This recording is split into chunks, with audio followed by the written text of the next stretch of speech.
தாய் தமிழ் உறவுகளுக்கு வணக்கம். எம்எல்ஏ ஆவதற்கு முன்பே 100 கோடி ரூபாய் சொத்து சேர்த்துள்ளார்.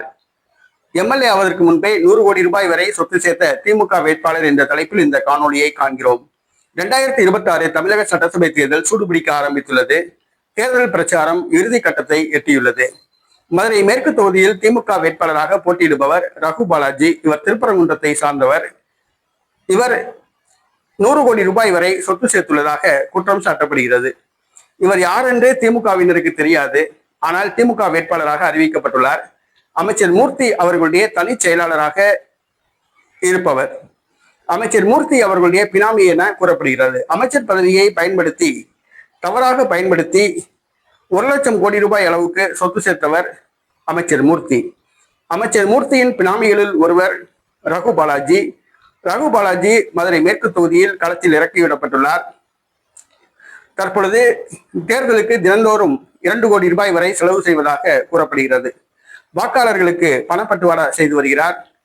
பிரச்சாரத்துக்கு அழைத்து வருபவர்களுக்கு பணப்பட்டுவாடா செய்து வருகிறார். தேர்தல் ஆணையம் 40 லட்சம் ரூபாய் தான் செலவு செய்ய வேண்டும் என்ற வரையறை நிர்ணயித்துள்ளது.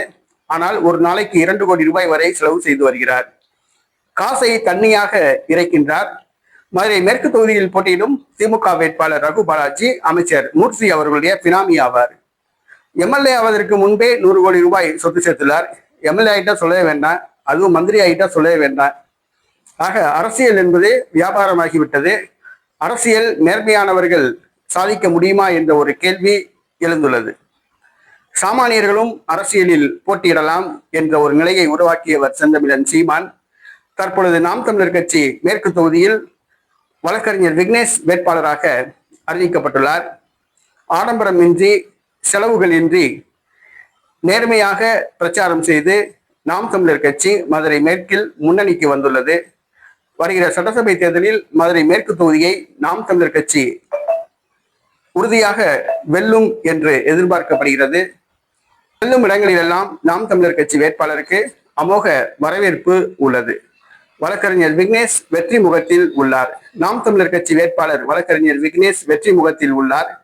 திமுக வேட்பாளர் ரகு பாலாஜி மற்றும் அதிமுக வேட்பாளர் செல்லூர் ராஜு ஆகியோர் பின்னணியில் உள்ளனர்.